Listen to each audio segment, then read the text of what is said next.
Is there a full solution? How cryptocurrency mining became the new hope for the oil industry.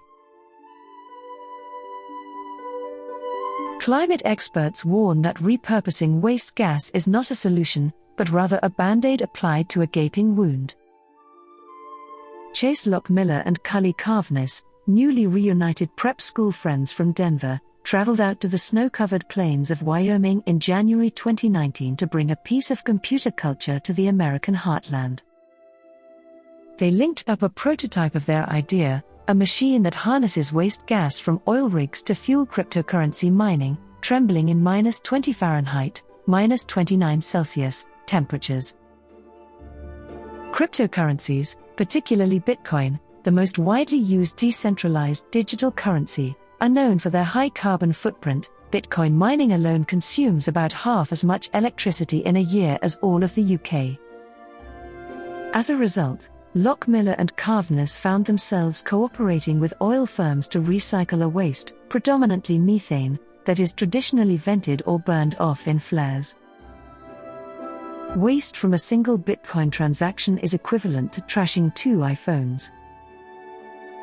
We flipped the switch and immediately watched all the Bitcoin mining servers turn green, and you could see the flare visibly diminish, explained Lochmiller, a self-described city boy who had never set foot in an oil field. It was almost like a Frankenstein moment. Oh my God, it's alive. Their innovation is part of a small but growing wave of technology businesses that are approaching the oil and gas industry as a potential source of revenue for the Bitcoin boom. Lochmiller and Cavness, who founded Crusoe Energy, see their solution as a marriage of 2 problems that may solve themselves: the waste of gas flaring, which adds to the climate disaster, and the growing demand for cheaper energy as cryptocurrency gains popularity. However, climate experts warn that this is a false solution as long as oil and gas extraction continues. The world's foremost authority on climate science says that only a major reduction in greenhouse gas emissions would help escape a global catastrophe. Simply finding new applications for waste gas will not address the critical need to reduce fossil fuel consumption. If anything, academics warn, oil firms may feel compelled to increase their drilling. At the end of the day, they're still burning natural gas, said Arvind Ravi Kumar, a methane expert in the University of Texas at Austin, who called flare mitigation and related technology a scam. Lochmiller and Cavness, on the other hand, assert that their work enables the industry to produce oil in the most environmentally friendly manner possible, so purchasing time or stretching the runway for the energy transition.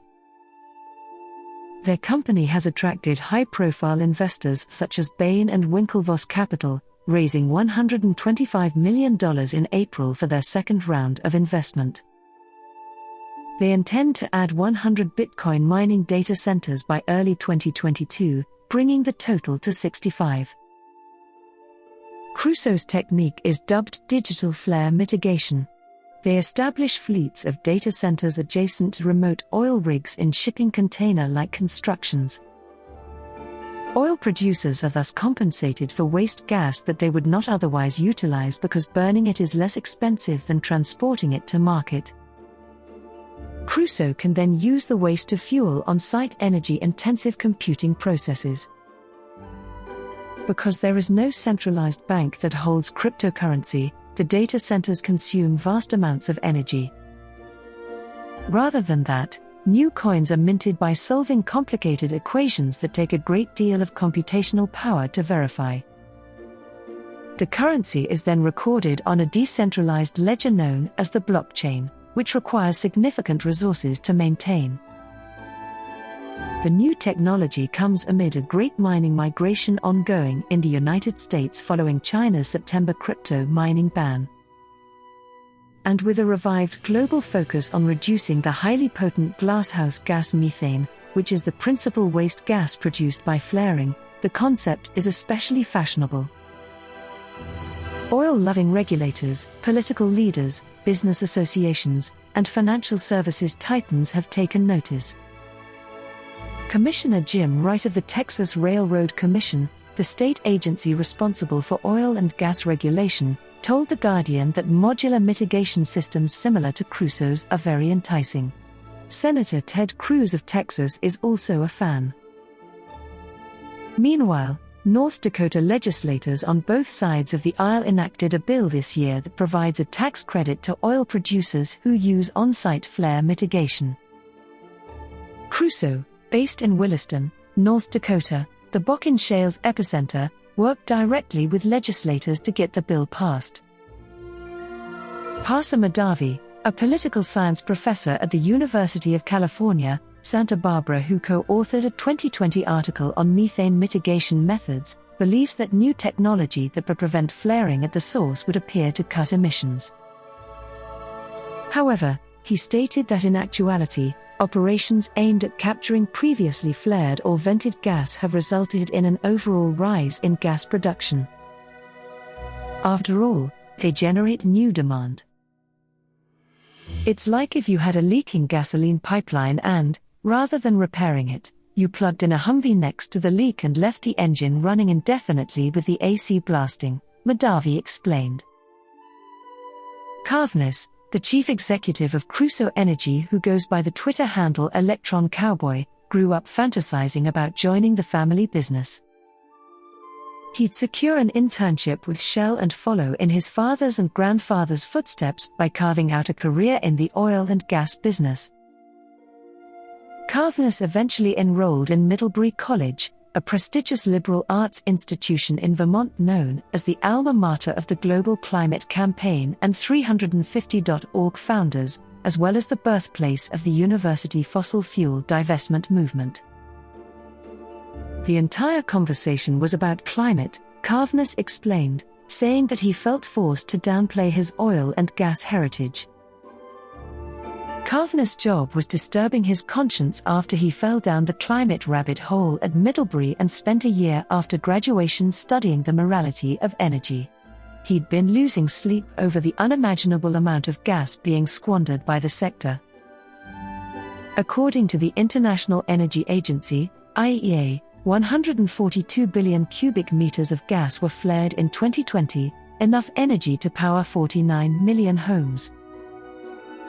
When Cavness and Lochmiller reunited in 2018 during an 18-hour hiking trip in the Rocky Mountains, they devised a plan. Lochmiller, an MIT graduate based in San Francisco, had recently left a position as a partner at a cryptocurrency investment firm, while Cavness was with a separate oil and gas investment firm. Together, they would bring their respective worlds of Bitcoin and big oil together. Unsurprisingly, the sector finds the Bitcoin flaring option extremely enticing. Crusoe's data centers are built at no cost to producers, who gain money on gas they would not have earned otherwise. Cavness noted earlier this year at Hart Energy's Developing Unconventional Gas virtual conference for the Bakken and Rockies regions, that it's practically a free gift to the oil firm. Cavness and Lochmiller assert that they are at the cutting edge of climate research. However, detractors caution that their company fits squarely inside Silicon Valley's techno-optimistic milieu, where the pursuit of novel solutions can blind even the most climate-savvy entrepreneurs. Climate experts caution that Crusoe's view, as well as his proposed cure, are based on a skewed interpretation of the facts. Even the most pessimistic projections indicate that oil and gas extraction must cease immediately to avoid the worst effects of the climate crisis, including avoidable human deaths. Despite Crusoe's climate-conscious branding, Lochmiller affirmed that the company continues to promote exploration and drilling. Cavness believes that fossil fuels will continue to exist even after his now infant daughter gets old or reaches the end of her life. If the oil business is necessary to sustain life on the globe, Cavness argues, why not drill in the most environmentally friendly manner possible? While the Crusoe executives claim their digital flare migration technology is providing time for the development of new renewable energy sources, some think their plan is more akin to bandaging a bleeding wound. 9 out of 10 climate experts who responded to requests for comment, including leading methane researchers, political scientists, and climate analysts, stated that expanding oil and gas exploration and new drilling, even if equipped with methane mitigation technologies, is incompatible with a future in which global warming is limited in accordance with global climate pledges. The lone dissenting voice in this group, a scholar and co-founder of a glasshouse gas monitoring company, stated that continuing exploration and drilling can probably be done in an environmentally friendly manner. It's as if you plugged a Humvee next to the leak and left it running indefinitely with the AC blasting. Climate specialists are more divided on the issue of allowing cryptocurrency companies to consume renewable energy. 3 out of 10 climate scientists contacted by The Guardian expressed interest in one aspect of Crusoe's approach.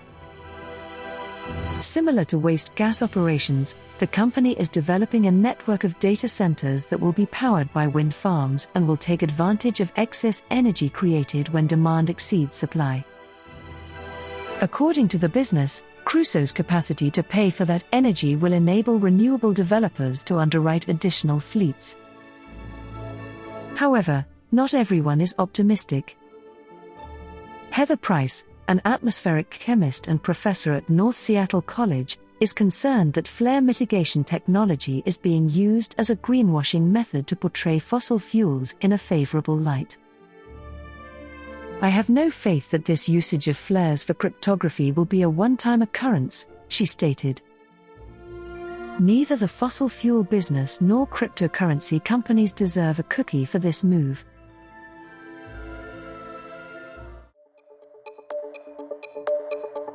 We hope you enjoyed watching and listening to this video. Please let us know your opinion in the comments area below. If you found our content useful, please like it and share it with your friends. Also, don't forget to subscribe to our channel and hit the notification bell for more crypto-related contents.